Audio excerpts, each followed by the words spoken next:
How's it going, guys? Today, I just want to talk about the biggest risk to Him's business. And I don't think actually most people understand what the biggest risk to Him's business is. A lot of people think it's GLP-1s and semaglutide, or they think it's the big pharma, or it's regulation, or insurance companies. A lot of those are actually not big risks. They are risks, but they're not the major risk. The major risk is how a business like Hims and Hers works. Hims and Hers is a direct consumer business. So the way you grow a business like this is you find a customer who wants your product, and all you have to do, if you can actually find some product market fit, is you take all your money, you dump it into advertising, okay, and the cost to acquire a customer is called CAC, okay, and then if you can get the revenue of what each customer you generate from each customer to be greater than your CAC, you now have a profitable business. That is literally how this business model works. So your goal with this business is to get your CAC low as possible and then get your revenue per customer high as possible. And that's how you create significant profitability. The first company to kind of pioneer this specific business model was Warby Parker back in the 2010s. And after Warby Parker did this, a lot of companies followed them, where they started selling a lot of different products direct consumer. I don't remember the name of this company, but there's a great case study on a company that did with mattresses. So what you'll have with these businesses is they show a lot of growth, in part because they're just convenient. Think about how annoying it is to like go get a mattress, or sometimes it's price, which is the case. At least for me, I use Warby Parker because of their price. But it's really hard to get to profitability, okay? And what happens with these businesses is, in the beginning, it's just kind of like cool, new, and novel, and you get a lot of users, but you have a really hard time with retention. Okay, so what we don't see here with Hims, and this is the biggest bear case. I really want people to be aware of this. Is okay. We see they had 500,000 net new subscribers in the platform. Okay, let's say that they had 5 million people come onto the platform and 4.5 million people leave. Okay, so you're all you're seeing, right, is those numbers.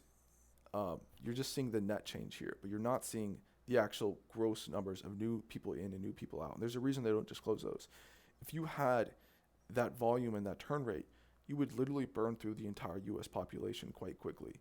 So when it comes to Hims, this is the biggest concern you should always have about these consumer businesses, is what happens when they burn through and everyone, the entire population, and everyone knows about their business, and they have no more new customers that they haven't advertised to and they haven't tried to bring on their platform, right, who have since left.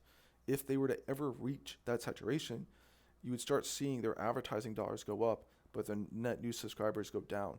Okay, and at that point, the business would likely stall because there's nothing else they can do.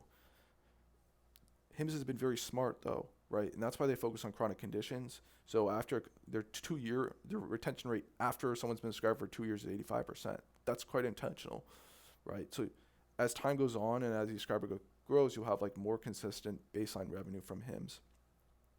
But that is like the number one case, and that's why they spend so much on advertising, because that's how this business model works. They can't grow without bringing new people onto the platform.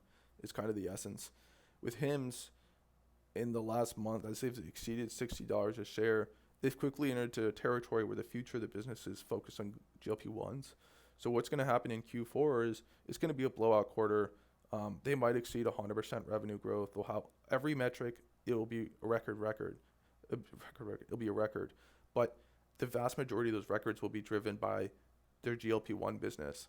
Their GLP-1 business is very quickly skewing their numbers. I bought Hims at $17 a share after Q2 when GLP-1s were not a major factor in the business. And it's quite clear that it didn't have a major impact. But watching the business grow 40, 50% annually to going up to 80% after Q3, and then probably they said 90%. I think they'll do 100% personally after Q4.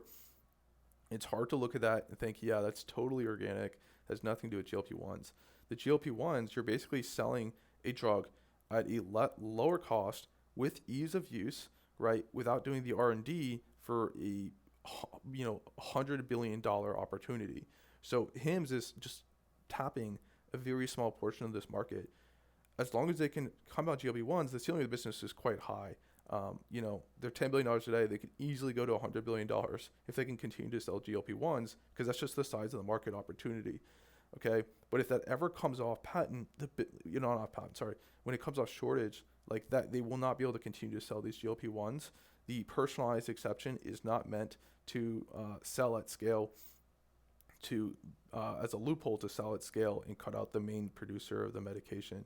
The main purpose of compounding is to meet shortages, right? And that shortage will probably end in the next year, would be my guess. There's a reason why they're not compounding tirzepatide, because they will get sued. So I think it's just something to keep in mind as you go beyond the $60. Like at $40, I think Hims was at intrinsic value. So as you go beyond $60, the future of the business is very dependent on GLP-1s. What the price does, I don't know. I don't think Palantir makes sense at $120 a share, but here we are. So just something to be aware of, just how like this kind of business works and how things can go wrong, as well as a little monologue on semaglutide and stuff like that. So if you're still holding at $60, I think it's a gamble beyond this point, but you could still do quite well in this gamble. So yeah, just my thoughts. I hope everyone has a great day. Thanks.